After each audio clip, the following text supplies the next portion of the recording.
Section 16 impose collective fine. ஒருத்தன்ட்ட fine போடலாம், ரெண்டு பேர்த்திட்ட fine போடலாம். ஒரு கலெக்டிவ் ஃபைன் எப்படி போட முடியும்னா, ஒரு ஊரே சேர்ந்து ஒருத்தனை அட்டாக் பண்ணுது, ஒரு ஊரே சேர்ந்து கலவரத்தை உண்டாக்கி கம்யூனலா ஒருத்தனை ஒதுக்கி வச்சிருக்கு, ஒரு ஊரே சேர்ந்து ஒரு எஸ்சிஎஸ்டி அஃபென்ஸ் பண்ணிருக்குன்னா கலெக்டிவா எல்லாத்திட்டையும் ஃபைன் போடலாம். அப்படிங்கிறது இந்த ஆக்டினுடைய ஒரு சிறப்பு கூறு, சாலியன் ஃபீச்சர்ஸ். செக்ஷன் 16. அப்புறம் 18 வந்துடலாம். 18 ரொம்ப இம்பார்ட்டன்ட். 18 தான் ஆன்டிசிபேட்டரி பெயில் கொடுக்கலாமா கொடுக்க கூடாதா, 488 வருமா வராதா, பார்டு பை கிராண்டிங் ஆன்டிசிபேட்டரி பெயிலா அப்படின்னு 18 நோட் பண்ணிக்கங்க. செக்ஷன் 18 என்ன சொல்லுது, ஆன்டிசிபேட்டரி பெயில் கூடாதுன்னு சொல்லுது. எஸ்சிஎஸ்டி ஆக்ட்ல கிடையாதுன்னு சொல்லுது. ஆனா ஜட்ஜ்மெண்ட்ஸ் எப்படி அதை எவால்வ் ஆயிருக்கு அப்படின்னா, ரீசெண்டா ஒரு ஜட்ஜ்மெண்ட் இருக்கு, பிஆர் கவாய் கொடுத்த ஜட்ஜ்மெண்ட். அதுல அவர் என்ன சொல்றாருன்னா, ராஜ்குமார் பிரித்யூ, கிரண் வெசஸ் ராஜ்குமார், கிரண் வெசஸ் ராஜ்குமார் 1/9/2025 தீர்ப்பு நாள் 1/9/2025. அது கூட இன்னும் அதை ஃபாலோ பண்ண அதை அதற்கு முன்னமே கொடுக்கப்பட்டதை குறிச்சுக்கோங்க. ஓகே, இதான் ரீசன்ட், அதுல எல்லாமே இருக்கும். Kiran versus Rajkumar 1/9/2025 justice B R Gavai கொடுத்தது. If prima facie case not made out அப்படின்னா ஆன்டிசிபேட்டரி பெயில் கொடுக்கலாமா கொடுக்க கூடாதுன்னு நாங்க சொல்லல, பட் எக்ஸ்க்ளூசிவா மறுக்கல. ஆனா if any prima facie case made அவுட்டா இல்லையான்னு பார்க்கணும். ஒன்னு, no absolute bar for granting anticipatory பெயில்ங்கிற வார்த்தையை யூஸ் பண்றாங்க. இங்க ஜஸ்டிஸ் ஸ்ரீமதி அம்மா சமீபத்தில் ஒரு ஆன்டிசிபேட்டரி பெயில் கொடுத்தாங்க. ஜஸ்டிஸ் ஜிஆர் சுவாமிநாதன் ஜட்ஜி ஒரு கேஸ்ல கொடுத்திருக்காங்க. இதான் section 18. 18A பேரலாம். 18A inserted 2018 amendment. இது ஒண்ணுதான் 2018ல அமெண்ட்மெண்ட் வித் எஃபெக்ட் ஃப்ரம் 20/8/2018. 20/8/2018 வந்த ஒரு amendment 18A. No enquiry or approval required. இது ஒரு பெரிய ஹிஸ்டரி இந்த செக்ஷன் வந்ததுக்கு காரணம். அதை சொல்றேன் பாருங்களேன். இந்த செக்ஷன் 18A ரெண்டு விஷயம் சொல்றாங்க.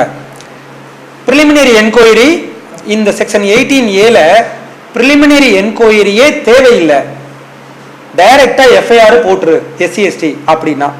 So no preliminary enquiry is require. ரெண்டு, shall not recure approval for the arrest. Arrest பண்ணப்படுறதுக்கு உயரதிகாரிகிட்ட அப்ரூவல் வாங்கணும், அந்த வாங்க தேவையில்லை, சிஎஸ்ஆர் தேவையில்லை, நேரடியாக எஃப்ஐஆர் போடணும். இந்த ரெண்டு தான் இந்த 18A சொல்லுதுமா. சரி, இது எப்படி திடீர்னு 2018 இப்படி வந்திருக்கு, வர வேண்டிய காரணம் என்ன அப்படின்னு நம்ம அலசணும்ல. பார்க்கும்போது ஒரு ஜட்ஜ்மெண்ட் இருக்கு, சுபாஷ் காசிநாத் மகாஜன் 2018 1 MWN கிரிமினல் 289. சரியா? இந்த ஜட்ஜ்மெண்ட்ல சுப்ரீம் கோர்ட் சொல்லுது, பயங்கரமா பேசப்பட்ட வழக்கு இது. 2018 20/3/2018 சுப்ரீம் கோர்ட் சொல்லுது, preliminary enquiry is required.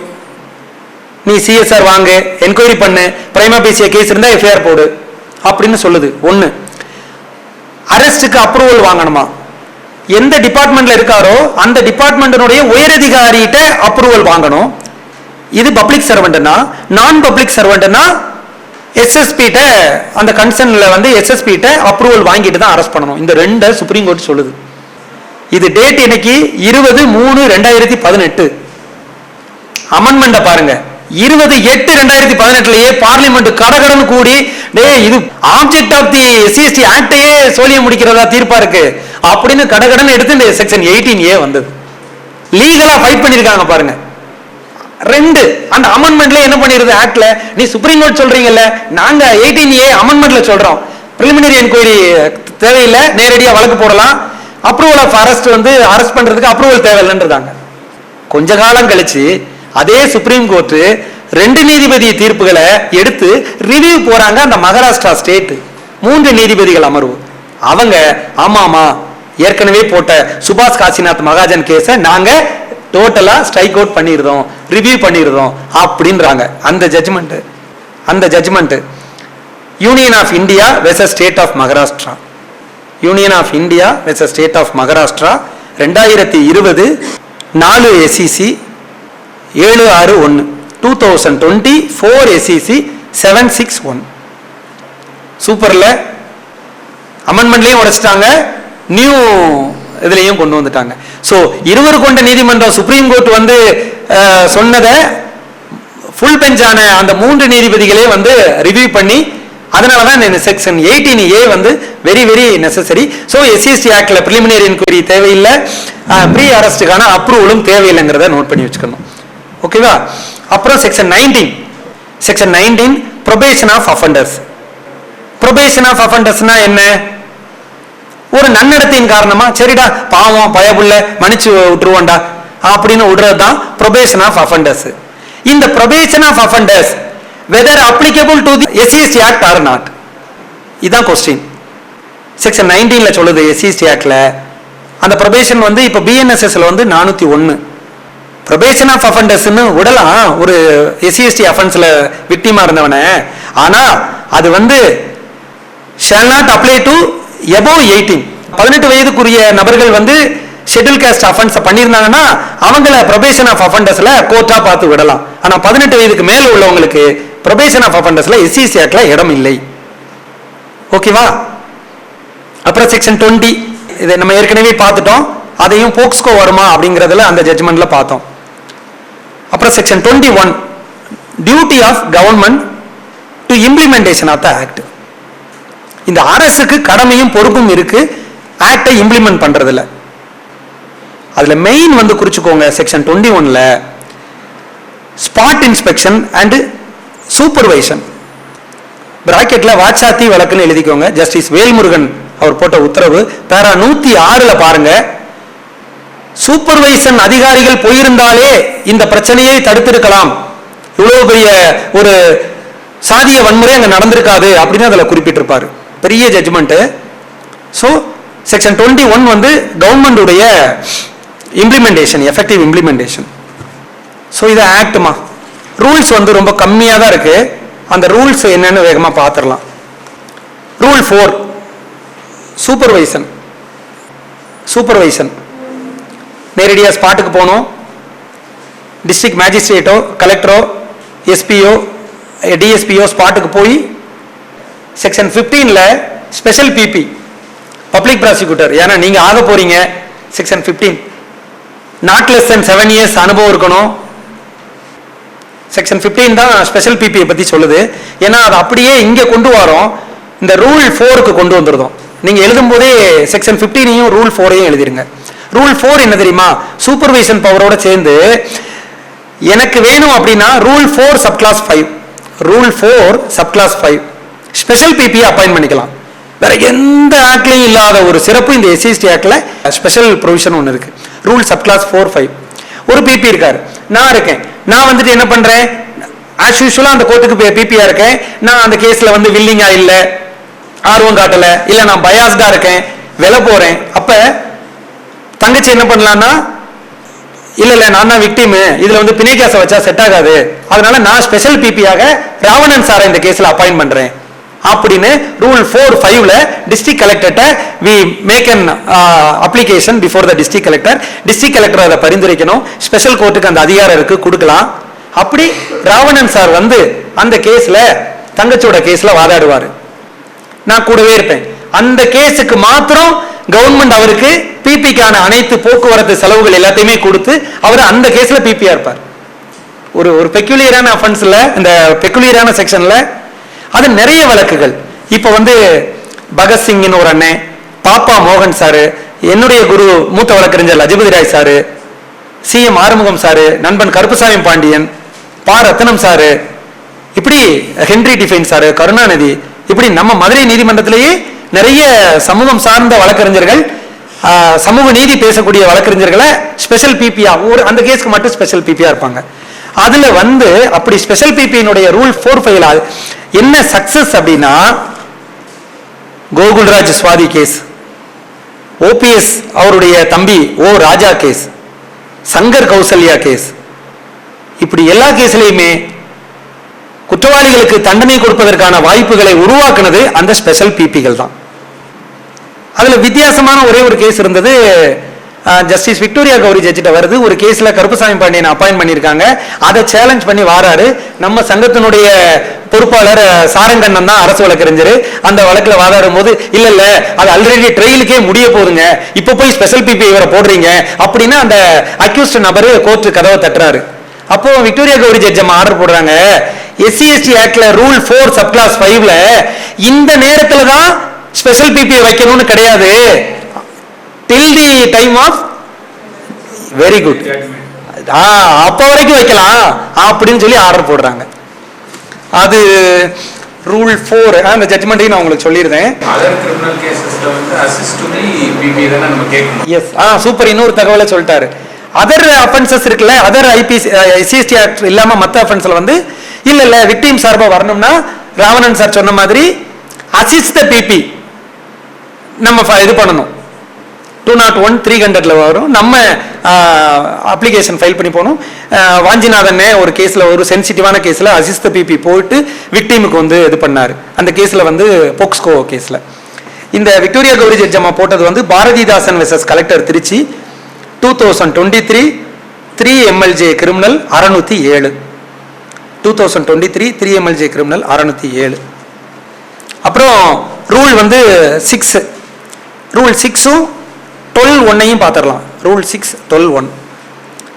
Justice Senthilkumar Ramamoorthy ஜட்ஜிட்ட ஒரு கேஸ் வருது, Duraikannan versus state 2021 2 MLJ criminal 55.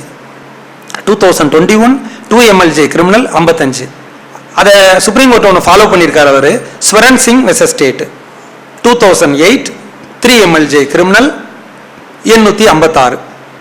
இதுல என்னன்னா, ஒரு ஷெட்யூல் காஸ்ட்ல உள்ள ஒரு விக்டிம் வந்து நிறைய மரங்கள் வச்சிருக்காரு. அது வந்து விலையேறப்பட்ட மரங்கள். அந்த மரங்கள் எல்லாம் வந்து ஒரு அப்பர் காஸ்ட் உள்ள புகுந்து எல்லாத்தையும் செட் ஃபயர் பண்ணிட்டாங்க, வெட்டி அழிச்சிட்டாங்க. அசஸ் பண்றாங்க, ஹார்டிகல்ச்சர் டிபார்ட்மெண்ட் வருது, ஒரு அசஸ்மெண்ட்ல ஒரு தொகை வருது. அவர் 3,24 லட்சம் ரூபாய் இழப்பீடு கேட்கிறாரு.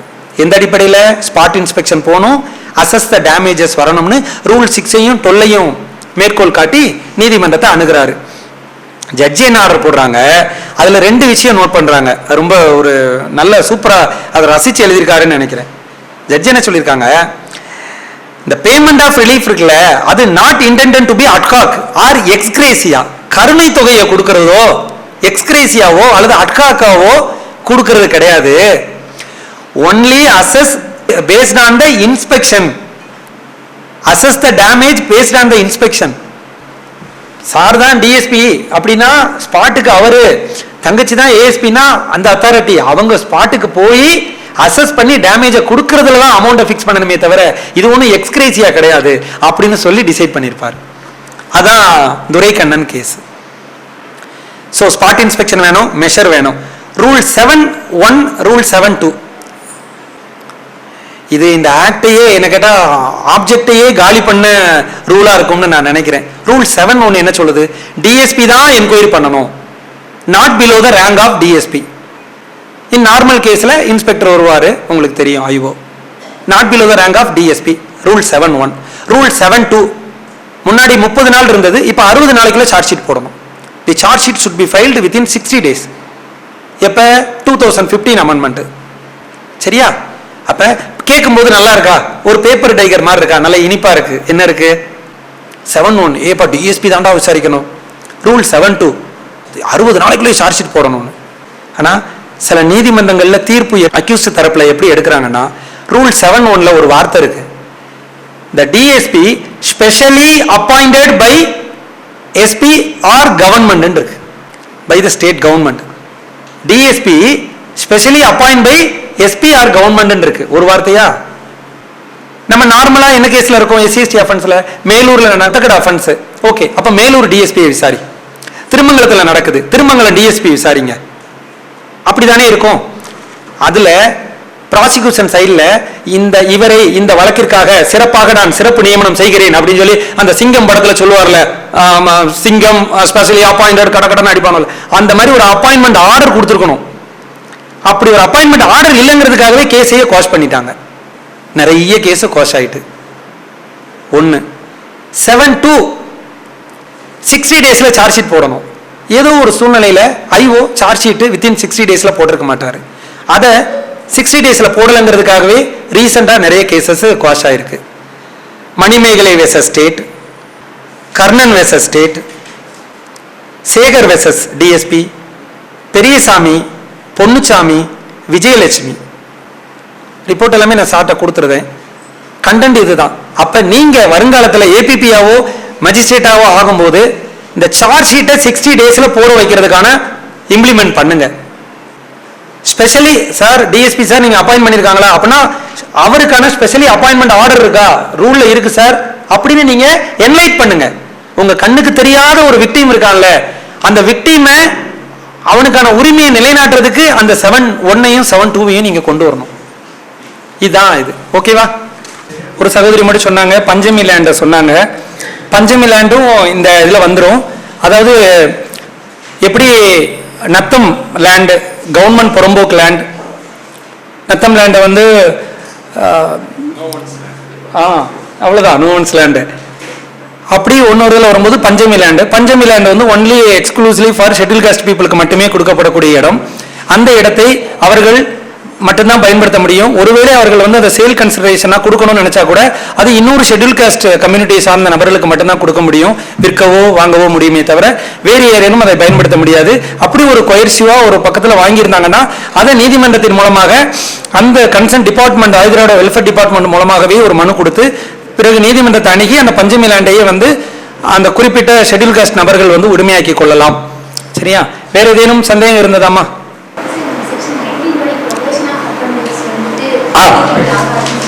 ஆமாம்மா.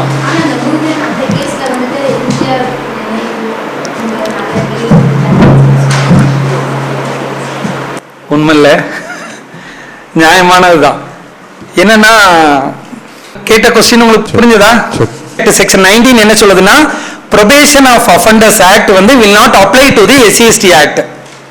நன்னடத்தையின் அடிப்படையில் விடுதலை செய்கிற பங்கு வந்து SC/ST ஆக்ட்ல பொருந்தாது அப்படின்னு. அப்படியே ஒண்ணுனா அது வந்து any person above the age of 18 18 வயதுக்கு மேற்பட்டவர்களுக்கு அது பொருந்தாது SC/ST ஆக்ட்ல இருக்கு. அப்படி இருக்கும்போது எப்படி சார் மேலவளவு முருகேசன் கேஸ்ல மட்டும் உச்சநீதிமன்றமே தண்டனையை உறுதி செய்த பிறகும் எப்படி வந்து அவங்கள வந்து நன்னடத்தையின் அடிப்படையில் விட்டாங்கன்னு கேட்குறாங்க.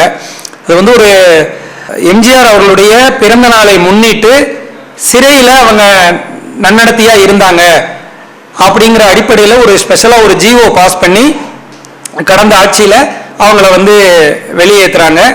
உடனே தான் அதை எதிர்த்து தான் மூத்த வழக்கறிஞர் ரத்னம் சார் வந்து நீதிமன்றத்தில் டிவிஷன் பெஞ்சில் அணுகி justice MS Ramesh judge Anand Venkatesh ஜட்ஜிட்ட அதை முறையிட்டாங்க.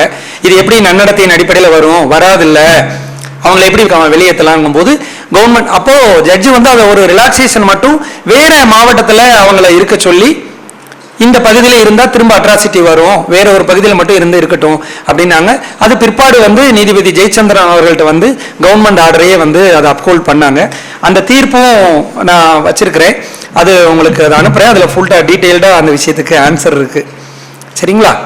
ஓகே. வேற ஏதேனும் சந்தேகமா? ஏதாவது செக்ஷன்ஸ் நான் விடுபட்டு இருந்தாலோ இல்லை சைட்டேஷன்ஸ் எதுவும் சொல்லலைன்னா திரும்ப சொல்லணும்னா ஓகேவா? சொல்லுங்கம்மா. எஸ், சூப்பர்மா. சத்யா அவங்களுக்கு ஒரு கை தட்டிடலாமா? அது எப்படின்னா உருவாக்கம் இருக்குல்ல, நம்ம எப்படி லஜபதி ராய் சார்ட்ட இருந்து வந்ததுனால மனித உரிமை சார்ந்து சமூக நீதி சார்ந்தே பேசிட்டு இருக்கோமோ அதே மாதிரி தான் அவங்க கருணாநிதியினுடைய கடந்த முறை கிளாஸ் எடுத்தாங்கல்ல, கருணாநிதியினுடைய ஜூனியராக இருக்கிறதுனால தான் அவங்களுக்கு அந்த தாட் உடனே வந்துடுது. நேரம் கருதினால விட்டுட்டேன்.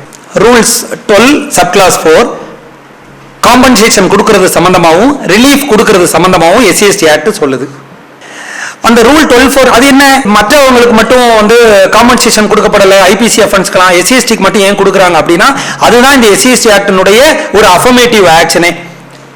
வன்கொடுமையால் பாதிக்கப்பட்ட நபர்களுக்கு, அவர்களை தாக்குதலுக்கு உள்ளான நபர்களுக்கு வந்து ஒரு மறுவாழ்வும் கொடுக்கணும், அவங்களுக்கு ஒரு ப்ரொடெக்ஷனும் கொடுக்கணும், குற்றவாளிகளுக்கு தண்டனையும் கொடுக்கணும், at the same time compensation ரிலீஃபும் கொடுக்கணும். அப்படிங்கிறதுனால தான் இது ஸ்பெஷல் ஆக்டா இருக்கு. ரூல் 12(4)ல எப்படி பிரிச்சிடுறாங்க அப்படின்னா காம்பன்சேஷனை வந்து மொத்தம் 47 பிரிக்கிறாங்க. 47 வகையான காம்பன்சேஷன். அதுல மேக்சிமம் பார்த்துடலாம். மேக்சிமம் வந்து 8,25,000 வரைக்கும் காம்பன்சேஷன் கொடுக்கலாம். கிளாஸ் 45, 46ல இருக்கு. மர்டர் ஆர் டெத், ஒரு ஷெட்யூல் காஸ்ட் ஒருத்தரை கொலை செய்திருந்தாலோ அதுக்கு 8,25,000 ரூபாய் காம்பன்சேஷன். கேங் ரேப் பண்ணப்பட்டிருந்தாங்கன்னா 8 லட்சம் ரூபாய் காம்பன்சேஷன், 8,25,000. ரேப்னா 5 lakhs. ஒருத்தனை அடிச்சு தாக்கி 100% அவன் இன்கெபாசிட்டேஷன் ஆயிட்டான், 100% அவன் முடமாயிட்டாங்க, அவரால் எழுந்து நடக்கவே முடியாது, அப்படி ஒரு சூழ்நிலையிலையும் கிளாஸ் 43 படி 8,25,000 ரூபாய் கொடுக்கலாம். மற்றது எல்லாமே அந்தந்த சட்டத்திற்கு பொருந்தாப்புல இருக்குது. அதுல ஒரு 3 வகையா பிரிப்பாங்க. எல்லா காம்பன்சேஷனையும் 25% எஃப்ஐஆர் போட்ட உடனே கொடுக்கணும், 50% சார்ஜ் ஷீட் போட்ட உடனே கொடுக்கணும், மீத 25% வழக்கு முடியும் போது கொடுக்கணும். திரும்ப சொல்லணுமாமா? ரூல் 12(4) SCST ஆக்ட்ல தான் காம்பன்சேஷன் ரிலீஃப் கொடுக்குறாங்க. அதுல மொத்தம் 47 பிரிச்சிருக்காங்க. அதிகபட்ச காம்பன்சேஷன் 8,25,000. அதுல வந்து மர்டர் ஃபார் டெத்தோ கேங் ரேப்போ அல்லது வந்து 100% இன்காபிடேஷன் ஆனாலோ அவங்களுக்கு வந்து 8,25,000 கொடுக்கப்படும். ரேப்புக்கு வந்து 5 லட்சம் ரூபாய் கொடுக்கப்படும். சரியா? அதுல இன்னும் ஒரு சிறப்பு கூறு இருக்கு, சேலியன் ஃபீச்சர்ஸ் இருக்கு. 46 அடிஷனல் ரிலீஃப். இந்த காம்பன்சேஷனோட சேர்ந்து அடிஷனல் ரிலீஃபும் கொடுக்கலாம். அந்த ரிலீஃப் என்னவா இருக்கும்னா பேசிக் பென்ஷனா இருக்கலாம். ஃபார் எக்ஸாம்பிள், ஒருத்தர் ஷெட்யூல் காஸ்ட் நபர் விக்டிம் இறந்து போயிருந்தாரு, அவருடைய மனைவிக்கு மந்த்லி பென்ஷன் 5,000 கொடுக்கலாம். ஒரு எம்ப்ளாய்மெண்ட், குடும்பத்துக்கு ஒரு எம்ப்ளாய்மெண்ட் வேலை கொடுக்கலாம், அக்ரிகல்ச்சரல் லேண்ட் கொடுக்கலாம், ஒரு ஹவுஸ் கொடுக்கலாம்.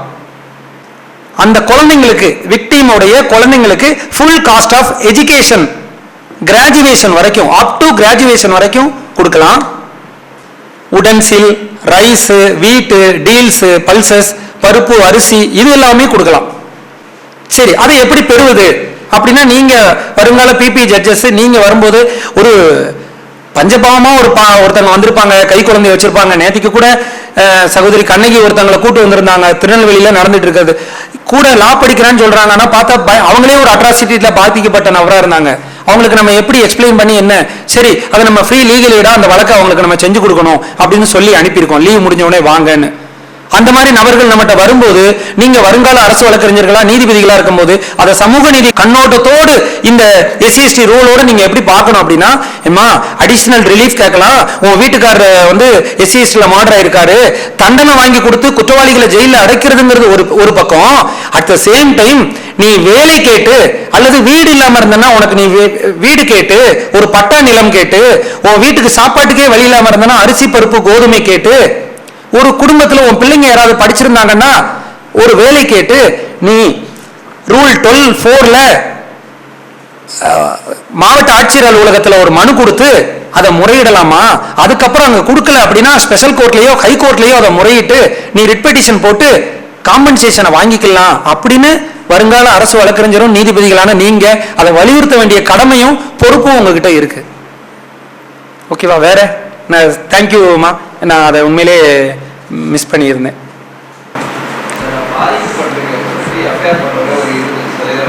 ஆமா,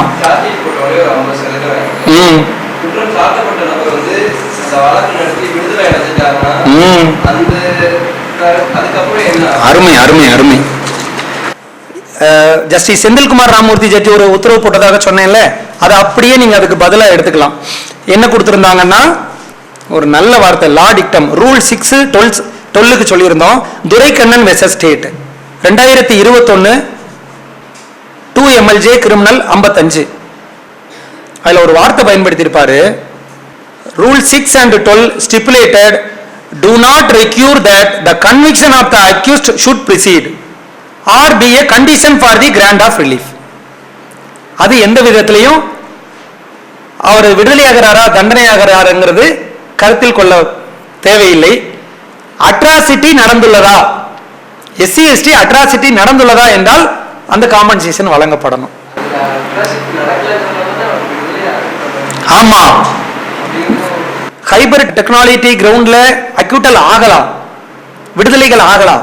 அது அக்யூஸ்ட் தரப்புகள்ல அந்த வழக்குல வந்து வழக்கை நடத்துகிற அந்த அக்யூஸ்ட் தரப்பினுடைய நியாயங்களா நீதிமன்றம் பார்க்கும். At the same time atrocity நடந்திருக்கிறதா இல்லையா, அட்ராசிட்டி நடக்கவே இல்லை அப்படின்னு டிசைட் பண்ண முடியாது. அதை தான் இந்த தீர்ப்புல ரொம்ப கரெக்டா சொல்லியிருக்காங்க. இந்த வழக்குல விடுதலை ஆயிருப்பாங்க.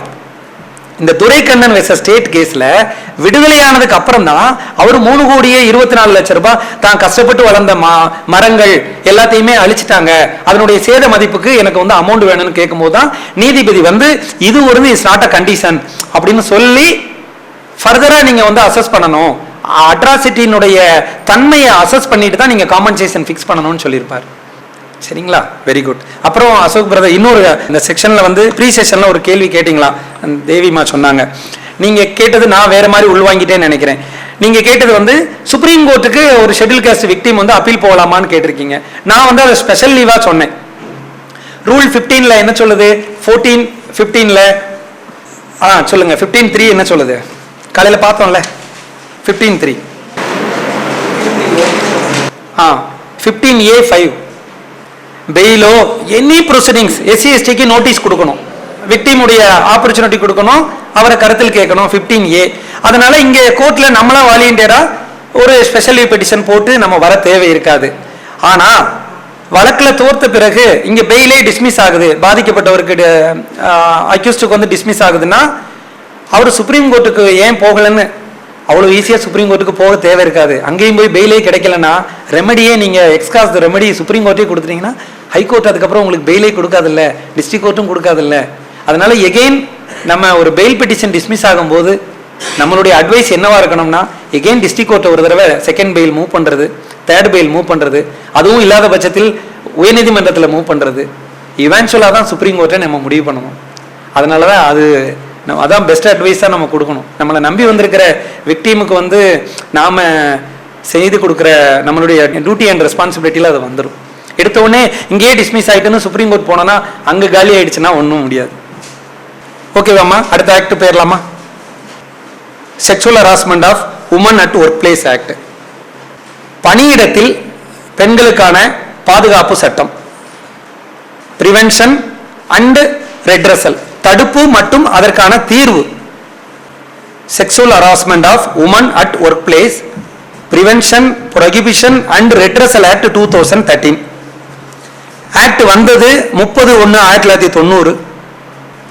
Rules came into force 31/3/1995, 9/12/2010. ஓகேவா? Sexual harassment of workplace women act இருக்குல்ல, இது எதுல இருந்து டிரைவ் ஆச்சு, எப்படி உருவாச்சுன்னு யாராவது சொல்லலாமா? வெரி குட்மா, வெரி குட், வெரி குட். அந்த விஷாகாவுடைய வரலாறு எப்படி வந்ததுன்னு சொல்லலாமா? என்னம்மா புரியல? ஆமா, நீங்க அரசு வழக்கறிஞரா உருவானதுக்கு அப்புறம் தான் அதை நீங்க முடிக்கணும். உண்மையிலே காலையில நான் அதை பண்ணும்போது என்னுடைய வீட்டம்மா அனிதா வந்து எல்லாம் சரிப்பா, பன்வாரி தேவி கதையை இந்த அளவுக்கு உணர்ச்சி பூர்வமா சொல்றீங்களே, தண்டனை கிடைச்சிருச்சா, வழக்கு முடிஞ்சிருச்சா? இல்லப்பா, இன்னும் வந்து ராஜஸ்தான் ஹைகோர்ட்ல அது பெண்டிங் இருக்குப்பான்னு. இத்தனை வருஷமாப்பா, அதுக்குள்ள அந்த அம்மா வயசாகி இறந்துட மாட்டாங்களான்னு கேட்டுச்சு. என்னம்மா? என்ன பேருமா உங்க பேரு? அருளுக்கு நம்ம எல்லாம் விமன் ஜெண்டர்லாம் ஒரு கை தட்டிடலாம். இது ஒண்ணு போதும், இந்த செஷனும் இந்த ஆக்டும் ஃபுல்ஃபில் ஆகிறதுக்கு இந்த ஒண்ணு போதும். என்னன்னா, பெண்களுக்கான உரிமையை பெண்களே பேசுவதை விட பெண்களுக்கான உரிமையை ஆப்போசிட்டர் ஜெண்டரான ஆண்கள் அதை சிந்திக்கிறாங்கல்ல, அந்த சிந்தனை எப்ப வந்துருச்சோ அப்ப இந்த ஆக்ட் வந்ததுக்கான நோக்கம் வந்து ஃபுல்ஃபில் ஆயிருதுமா. கிரேட்.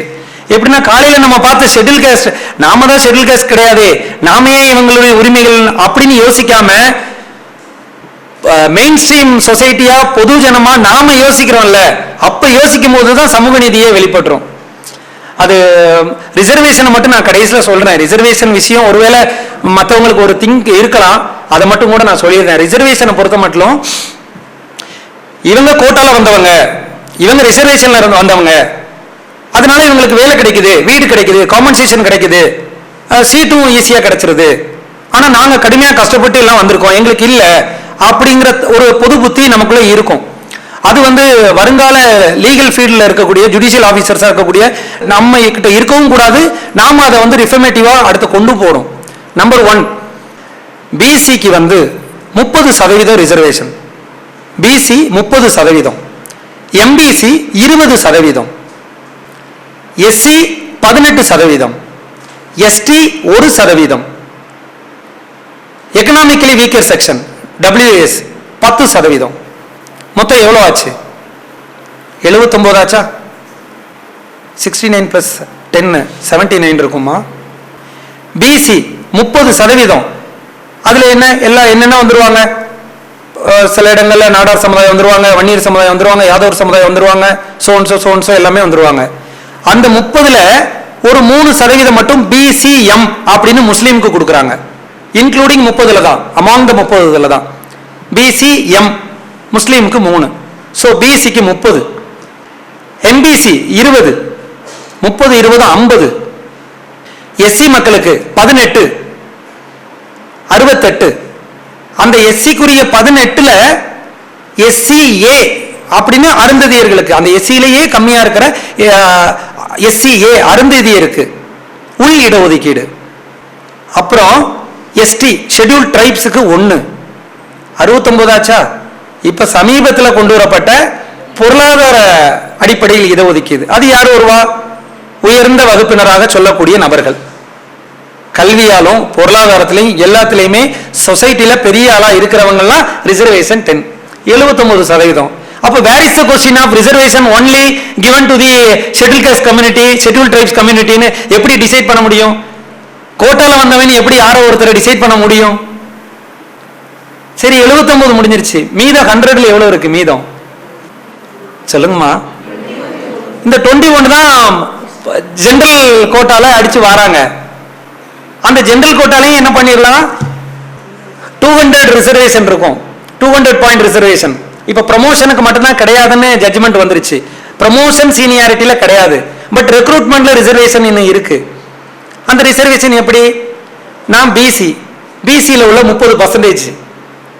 ஆனா நான் இப்ப எனக்கு லா காலேஜ், எனக்கு பிசியில் வந்து 34 வச்சிருந்தாங்க லா காலேஜில்.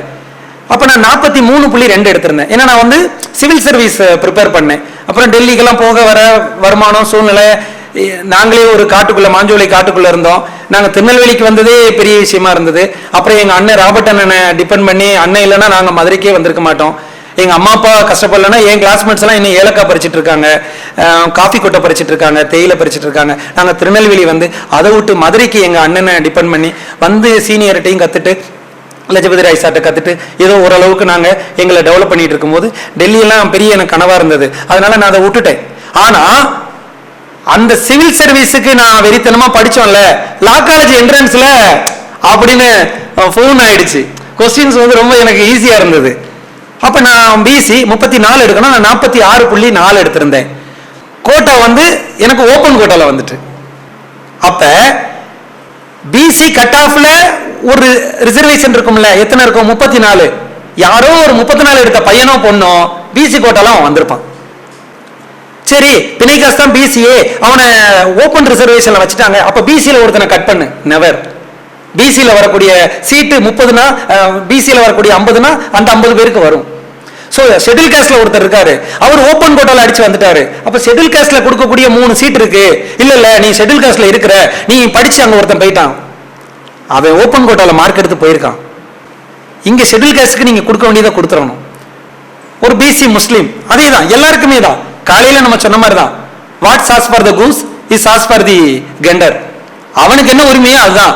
இந்த ஆக்டே அதுதான். பெண்களுக்கான இந்த சமூகத்தை எங்களை வாழ விடுங்கடா, எங்களுக்கான பணியிடத்துல பாதுகாப்பு கொடுங்க, டிக்னிட்டி, ஹியூமன் டிக்னிட்டி எங்களுக்கு, woman is not a property. அதான் இந்த ஆக்டே. ஸோ ரிசர்வேஷனை இது சப்ஜெக்ட்ல இல்லை, பட் இட்ஸ் பவுண்ட் அண்ட் டியூட்டின்னு நினைக்கிறேன் நான் சொல்ல வேண்டியது. இந்த சொசைட்டில சொல்ல வேண்டியது இன்னொரு பெரிய கரையான் மாதிரி இருக்கு, ஒரு பர்டிகுலர் செக்டாருக்கு இருக்கு. இப்ப இதை எடுத்தா என்ன சொல்லுவாங்க? ஓ, பெண்களுக்கு மட்டும் இவ்வளவு பெரிய ஆக்ட் இருக்கு, காம்பன்சேஷன் இருக்கு, ப்ரொடெக்ஷன் இருக்கு, அப்ப ஆண்களுக்கு இல்லையா அப்படின்னு ஒரு கேள்வி இருக்கு. எஸ்சிஎஸ்சி ஆக்ட், ஓ எஸ்சிஎஸ்சிக்கு மட்டும் இவ்வளவு இருக்கு, அப்ப மத்தவங்களுக்கு நடந்தா கிடையாதா அப்படின்னு ஒரு பொது சிந்தனை இருக்கு. இல்ல, நம்ம யாரு பக்கம் இருக்கணும்? வலியவர்கள் பக்கம், என்னைக்குமே இல்லை, வறியவர்கள் பக்கம் நம்ம நிக்கணும். ஒரு இடத்துல லா காலேஜ்ல 5 பொண்ணுங்க ஒன்னா சேர்ந்துடுறீங்க, நான் தனியா வரும்போது என்ன நீங்க வந்து கிண்டலா பண்ணுவீங்க. அப்போ ஒரு தனி பையனால ஒரு பையனால 5 பொண்ணுங்க கிட்ட நிக்கவே முடியாது. அப்ப அந்த பையனுக்கான உரிமைக்காக நம்ம நிற்போம். ஒரு பகுதியில ஒரு ஷெட்யூல் காஸ்ட் மக்கள், ஒரு இஸ்லாமிய மக்கள் அதிகமான இருப்பாங்க. அங்க மைனாரிட்டி யாருன்னு பார்த்தா ஹிந்துவா இருப்பாங்க. ஸோ நம்மளுடைய தாட் வந்து இந்த சொசைட்டியினுடைய சமூக நீதி தாட் என்னவா இருக்கணும்னா, வலியவர்களா வறியவர்களானா நாம வறியவர்கள் பக்கம் இருக்கணும். முதலாளியா லேபரா நம்ம லேபர் பக்கத்தில் இருக்கணும். கணவனா மனைவியா மனைவிகள் பக்கம் இருக்கணும். குழந்தையா பெரியவங்களா குழந்தைங்களுடைய உரிமைகளுக்காக இருக்கணும். இவ்வளவுதான் விஷயம். இதை நம்ம கொண்டு போனோம்னாலே இந்த சொசைட்டி வந்து ஒரு பெரிய ரிஃபர்மேஷன் வந்துடும். ஓகேவா? சரி, இதுக்கு வாரேன். ஓகே. பன்வாரி தேவி காலையில அருள் வந்து அப்படியே வேற கொண்டு போயிட்டாரு. நான் என் மனைவி இதே கேள்விதான் என்ன கேட்டாங்க, என்னப்பா ஒரு அந்த அம்மா வயசாகி இதாகிறதுக்குள்ள ஒரு உரிமை கிடைக்காதாப்பா அப்படின்னு கேட்டுச்சு. உண்மைதான், அது நம்ம தார்மீக பொறுப்பு எல்லாருக்கும். பன்வாரி தேவி, அந்த பன்வாரி தேவி என்ன பண்றாங்கன்னா, ஒரு சோசியல் ஒர்க்கர். ஹிந்தியில ஒரு நேம் இருக்கு, அதுக்கு வந்து ஃப்ரெண்ட் அப்படின்னு நேம், சத்தின் அப்படின்னு பார்த்தேன். சத்தின் ஃப்ரெண்டுங்கிறதுல விமென் டெவலப்மெண்ட்ல அவங்க என்னவா இருக்காங்கன்னா ஒரு சோசியல் ஒர்க்கரா இருக்காங்க. ராஜஸ்தான் ஜெய்ப்பூர் பக்கத்துல அந்த கிராமம். 53 கிலோமீட்டர் நடந்தே போறாங்க, கவர்மெண்ட் சொல்லுதுன்னு. ஒரு 9 வயசு பொண்ணுக்கு மேரேஜ் பண்ணி வைக்கிறாங்க. Child marriage. சைல்டு மேரேஜ் பண்ணக்கூடாதுல்ல, சைல்டு மேரேஜ் பண்ணுவதும் தவறு, பண்ணி வச்சிருந்த அந்த அம்மா அப்பா மேலேயும் கொடுக்கலான்னு அந்த ஆக்ட் இருக்குல்ல, செக்ஷன் 9, 10 எல்லாமே. அப்ப என்ன பண்றாங்கன்னா பன்வாரி தேவி போய் அந்த சைல்டு மேரேஜை ஸ்டாப் பண்றாங்க. எப்படி? தமிழ் படத்துல ஈஸியா பார்த்துட்டோம், சிவகார்த்திகேயன் வந்து அவர்களே இவர்களேன்னு வந்து ஒரு மேரேஜை ஸ்டாப் பண்ணுவாரு. நிஜத்துல ஒன்று நடந்திருக்கு, போய் ஸ்டாப் பண்ணிட்டாங்க. ஸ்டாப் பண்ணி முடிச்ச உடனே ராம்கரன் அந்த பொண்ணுடைய அப்பா அதோட விட்டுருக்கலாம். அவங்களும் ஒரு 7 பேரும் சேர்ந்து என்ன பண்றாங்க, மறுநாள் பன்வாரி தேவி அவங்க கணவரோட விவசாய வேலை பார்த்துட்டு இருக்கும் போது கணவருக்கு முன்னாடியே அவங்கள கேங் ரேப் பண்றாங்க. 1992 கேங் ரேப் பண்றாங்க. கணவர் நிக்கிறாரு, அவராலையும் தடுக்க முடியல. கொடுமை, ஒரு இன்ஹியூமனா நடந்திருக்கு. போலீஸ் ஸ்டேஷன் போறாங்க, கம்ப்ளைண்ட் எடுக்கல. 52 மணி நேரம் கழிச்சு தான் மெடிக்கல் டெஸ்ட் எடுக்கிறாங்க. அதன் பிறகு அவங்க வந்து நீதிமன்றத்தை நாடுறாங்க. ஜாமீன் கொடுக்குற ஜட்ஜி மட்டும் இது வந்து வயலேஷன் அகெயின்ஸ்ட் விமன்ங்கிறாரு. ஆனா நீதிமன்ற தீர்ப்பு வந்து மாவட்ட நீதிமன்றம் வந்து அவங்கள அக்யூட்டல் பண்ணிருச்சு. பன்வாரி தேவி வழக்குல கேங் ரேப்ல உங்களுக்கு அக்யூட்டல் பண்ணிருச்சு ஆன் 5 grounds, citing 5 grounds. 1, 60 வயசுக்கு மேற்பட்டவங்க ரிலேட்டிவ் எல்லாம் சேர்ந்து ஒரு கேங் ரேப் பண்ணிருக்க மாட்டாங்க. ஒரு உயர்ந்த சாதி வகுப்புல இருந்தவங்க ஒரு தாழ்ந்த சாதி பொண்ணை போய் ரேப் பண்ணிருக்க மாட்டாங்க. ஒரு கணவர் முன்னாடியே ரேப் பண்ணிருக்க மாட்டாங்க. அந்த கணவர் அதை தடுத்திருந்திருக்கலாம், தடுக்கவே முயற்சிக்கல, அப்போ அப்படி ஒரு சம்பவம் நடக்கல. 4th one, அந்த பகுதியினுடைய வில்லேஜ் ஹெட்மேன் எப்படி ஒரு சாதாரண பொண்ணுகிட்ட போய் ரேப் பண்ணிருப்பார். On the 5 grounds acquittal granted, conviction கொடுக்கல, கீழ்கோர்ட்டு டிஸ்ட்ரிக்ட். இதான் வந்து பனிஷ்மெண்ட். புரட்சி ஆகுது. என்னடா கொய்யால என்னடா கொடுமையா இருக்கு அப்படின்னு. அவ்வளவு நாளும் பன்வாரி தேவி வந்து வெளியிலவே தெரில. லைக்லி அவங்க ஒரு ஹீரோயின். விஷாகா அப்படின்னு ஒரு சோசியல் ஒரு NGO தொண்டு நிறுவனம், விஷாகா உட்பட நிறைய தொண்டு நிறுவனங்கள் களத்துல இறங்குறாங்க, போராட்டம் கொடி பிடிக்கிறாங்க. ராஜஸ்தான்ல நம்ம ஊர் தாவணி பிள்ளைங்க மாதிரி வச்சிருப்பாங்கல்ல, அழகா சேரி எல்லாம் கட்டி ஜம்முன்னு இறங்கி களத்துல அவ்வளவு நாள் தண்ணிக்காக மட்டும் குடம் எடுத்து பிடிச்சவங்க உரிமைக்காக நின்றுட்டாங்க. ஃபைட் பண்ணி நேரம் உச்ச நீதிமன்றத்துக்கு வந்துட்டாங்க. உச்ச நீதிமன்றம் அதை வந்து ஒரு தீர்ப்பா எடுத்து கிரிமினல் கேஸை தனியா விசாரிக்கட்டும், இதுல ஒரு கைட்லைன்ஸ் கொடுக்கிறேன். பன்வாரி தேவி ஒரு அரசு ஊழியர். அரசு ஊழியர் மீன்ஸ் அங்க சோசியல் ஒர்க்கரா இருந்திருக்காங்க. அப்போ பணியிடத்தில் பாலியல் தொந்தரவு இருந்திருக்கு. அப்போ பணியிடத்துல ஒரு பாலியல் தொந்தரவு நடந்தா அந்த பொண்ணுங்களுக்கு என்ன பாதுகாப்பு அப்படின்னு ஒரு கைட்லைன்ஸ் போடுங்க அப்படின்னு போட்டதுதான் விஷாகா கமிட்டியினுடைய தீர்ப்பு. Vishaka versus State of Rajasthan. சரியா? AAR 1997 SC 3011. ஒரு சாதாரண விஷாகாக்கு பின்னால ஒரு பெரிய ஹிஸ்டரியே இருக்கு பாருங்களேன். பன்வாரி தேவி is not take a pivotal role in the legal proceedings. அவங்க வரல, பன்வாரி தேவி வெர்சஸ் ஸ்டேட் வரல. ஆனா பன்வாரி தேவி தான் it's a catalyst of the இந்த இன்சிடென்ட் கேஸ். உயிர் கொடுத்தவங்க அவங்க தான் லைக்லி டு ஹீரோயின். அவங்க இப்போ வயசு நான் இப்போ பார்த்தேன் 63 வயசு அந்த அம்மா இன்னும் எதிர்பார்த்துட்டு இருக்காங்க. அதே கிராமத்தில் இருக்காங்க, அவங்களுக்கு முன்னாடியே இருக்காங்க, அந்த ஊரை விட்டு போக மாட்டேங்கிறாங்க. அதே மாதிரி சோசியல் ஒர்க் பண்ணி கொண்டே இருக்கிறாங்க. டில் மை டெத் நான் பண்ணிட்டே தான் இருப்பேன், தீர்ப்பை நான் எதிர்நோக்கிட்டே இருப்பேன். 2 பேர் இறந்து போயிட்டாங்க அக்யூஸ்ட், ஆனாலும் என் வேலையை செஞ்சுட்டு இருப்பேங்கிறாங்க. அந்த பன்வாரி தேவியினுடைய வழி வந்து 1992 நடந்த சம்பவத்துக்கு 97 விசாகா கமிட்டி பிக்ஸ் பண்ணி 97 ஒரு கைட்லைன்ஸ் ஃபார்ம் பண்ணுங்க, இன்டர்னல் கம்ப்ளைண்ட் கமிட்டின்னு ஒன்று போடுங்க, பெண்களை பாதுகாக்கிறதுக்குன்னு ஒன்று பண்ணுங்க அப்படின்னு உச்சநீதிமன்றம் விசாகா கமிட்டியில் 1997 சுப்ரீம் கோர்ட் 30/11 சொன்னதுக்கு அப்புறம் 2013 வரப்பட்டதுதான் நாம பார்க்கிற பணியிடத்தில் பெண்களை பாலியல் தொழிலிருந்து பாதுகாக்கக்கூடிய சட்டம். சோ பன்வாரி தேவியை இந்த இடத்துல நம்ம நிச்சயமா நினைச்சு பார்க்கணும். ஓகேவா? அப்ப எப்பேற்பட்ட இடத்துல இருந்து இந்த ஆக்ட் வந்திருக்கு, இந்த ஆக்டை நம்ம எப்படி கொண்டு போக போறோம்? ஓகே, அதுல வந்து ministry of law and justice தான் பண்றாங்க. 22/4/2013 பாஸ் பண்றாங்க. அதுல வந்து செக்ஷன் 12, அதுக்கு முன்னாடி அதை ஒரு சின்னதா சொல்லிடுறேன். இந்த 2013 ஆக்ட் இருக்குல்ல, பணியிடத்தில் பாலியல் வன்முறையிலிருந்து பெண்களை பாதுகாக்கும் சட்டம், மொத்த செக்ஷன்ஸே வந்து 30 தான்.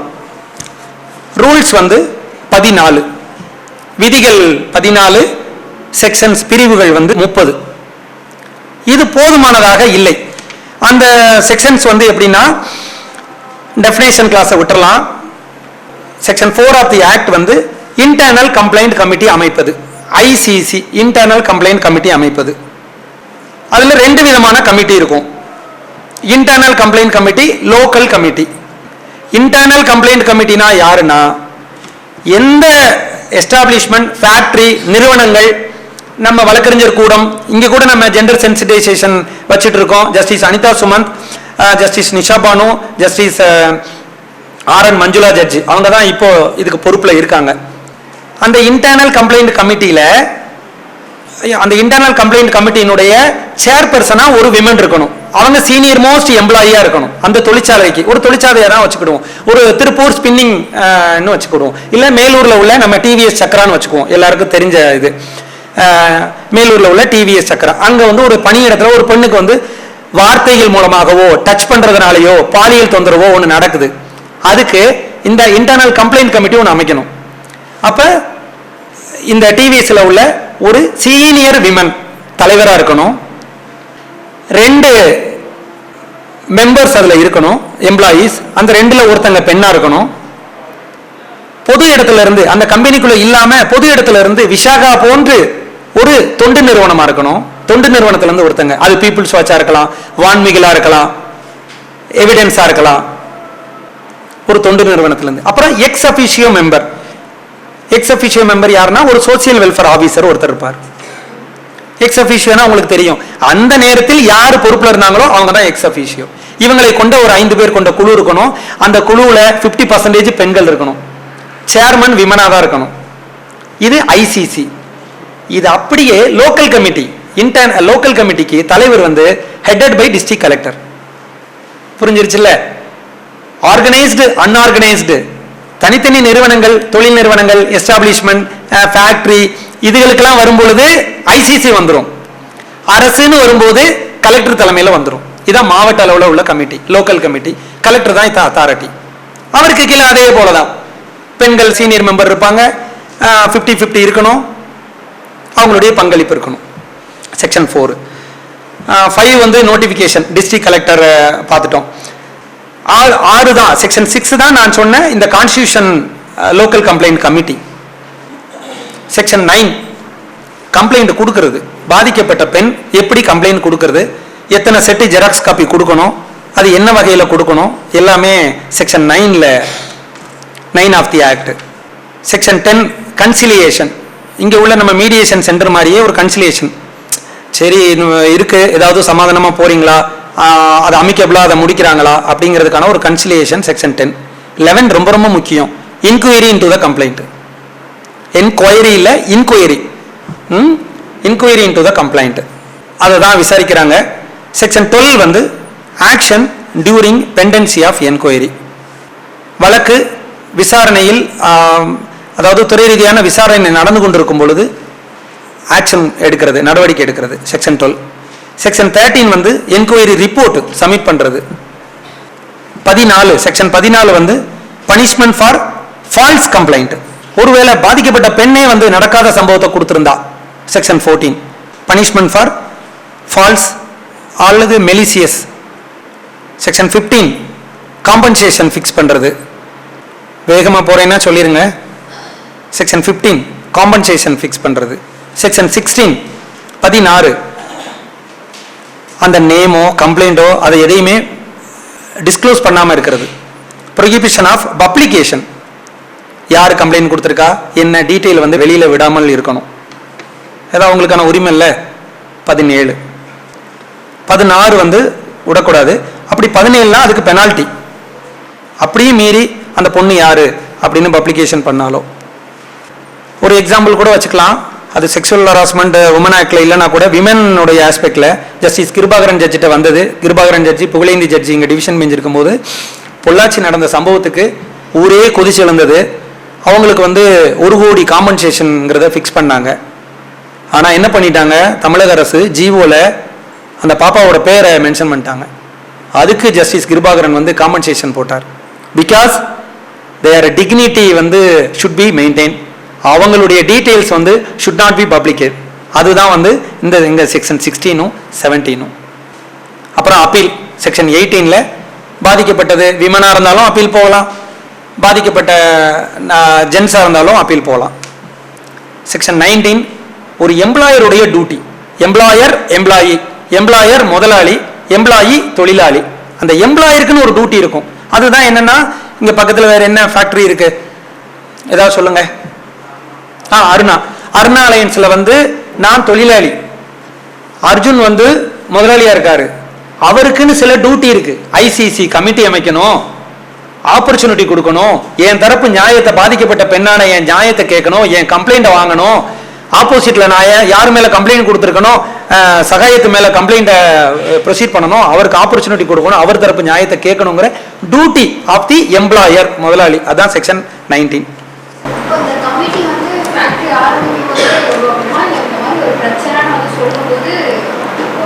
பின்னிட்டீங்க.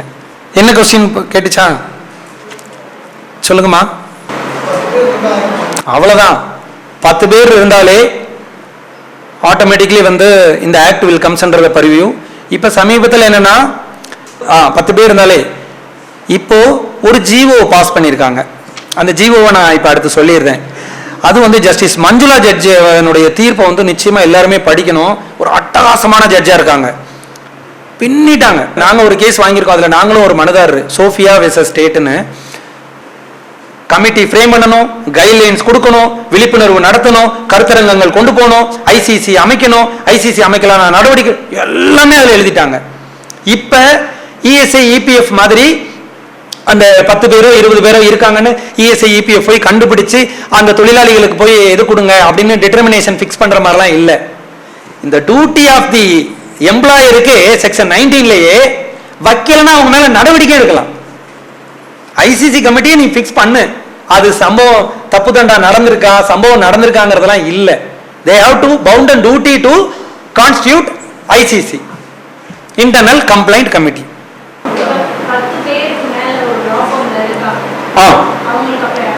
அழகு கொஸ்டின் சூப்பர். 10 பேருக்கு மேல ஒரு லா ஃபார்ம் சொல்றோம்ல, அதுல ஒரு ஜிஓ இருக்கு. அந்த ஜிஓ நோட் பண்ணிக்கங்க. GO 64 dated 18/6/2025 passed by social welfare and women empowerment department. 64 GO 64 18/6/2025 note பண்ணிட்டீங்களா?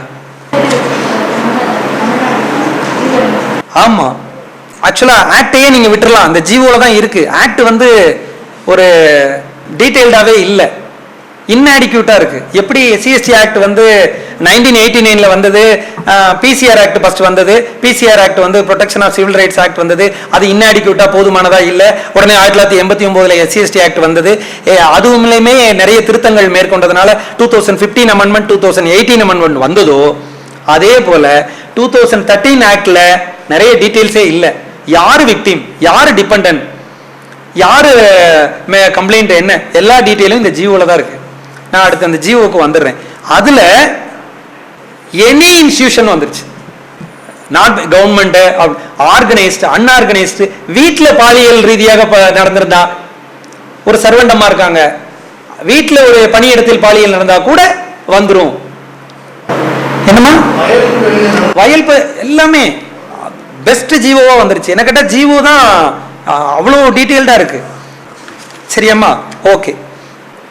ஆக்ட் ரூல்ஸ் வந்து மொத்தம் 14 ரூல்ஸ் இருக்கு. நான் நேர அந்த ஜிஓக்கு வந்துடுறேன். கிஸ்ட்டை மட்டும் சொல்லிட்டே வந்துடுறேன். அதாவது ஃபர்ஸ்ட் ஒரு ஜிஓ இருந்தது 11/11/2016. அந்த ஜிஓ படி டிஸ்ட்ரிக்ட் கலெக்டரை தான் அப்பாயின்ட் பண்றாங்க. ஜிஓ நம்பர் மட்டும் மென்ஷன் ஆகலை, நான் சொல்லிடுறேன். ஓகேவா? இப்போ இந்த ஜிஓ 64க்கு வந்துடுறேன்.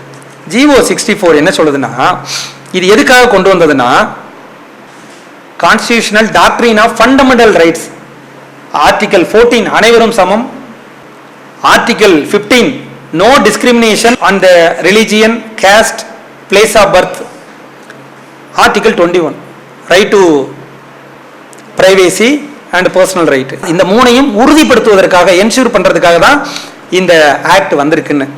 சரியா? கிராஸ் வயலேஷன்ங்கிற ஒரு வார்த்தையை யூஸ் பண்றாங்க. இதுல 2 விஷயம் இருக்கு, பிரிவென்ஷன், ரெட்ரஸல்.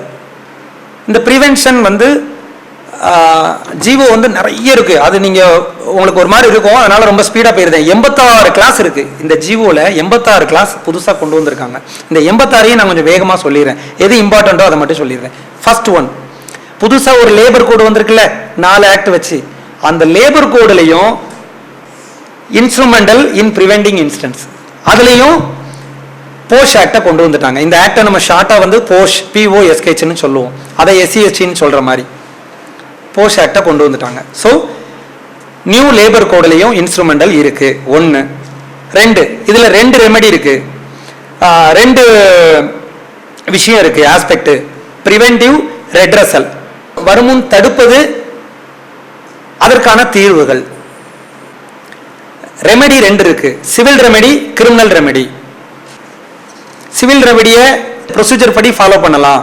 கிரிமினல் ரெமெடியை அந்த டிபார்ட்மெண்ட் வந்து ICC கமிட்டியினுடைய டிசைட் பண்ணதுக்கு அப்புறம் கிரிமினல் ஆக்ஷன் இவன் மேல எடுன்னு ஃபார்வர்ட் பண்ணலாம்.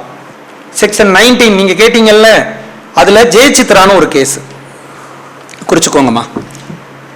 அந்த duty of the employer writ appeal 7/2021 doctor Jayachitra, justice வந்து புஷ்பா சத்யநாராயணா பாஸ் பண்ணது. அவங்க என்ன சொல்லியிருப்பாங்கன்னா, அந்த கேஸில் வந்து ஜெயசித்ராங்கிறவங்க வந்து ஒரு நல்ல ஸ்போர்ட்ஸ்மேன், டிஸ்ட்ரிக்ட் லெவல் மாவட்ட விளையாட்டுத்துறையில் வந்து ஆஃபீஸராக இருந்தவங்களை சடார்னு வந்து ஒரு சின்ன ஹாஸ்டலுக்கு வந்து டிரான்ஸ்ஃபர் அடிச்சிருப்பாங்க. அதை சேலஞ்ச் பண்ணுவாங்க. பண்ணும்போது இல்லை ஜெயசித்ராவுக்கு பின்னாடி இன்னொருத்தங்க தான் ஃபுல்லாக செயல்படுறாங்க, அவங்க தான் கைட் பண்ணி இதை நடத்துகிறாங்க, அதனால இந்த கேஸில் வந்து நாங்கள் மேலஃபைடாக ஒன்றும் பண்ணலைன்னு கவர்மெண்ட் தரப்பு சொல்லும்.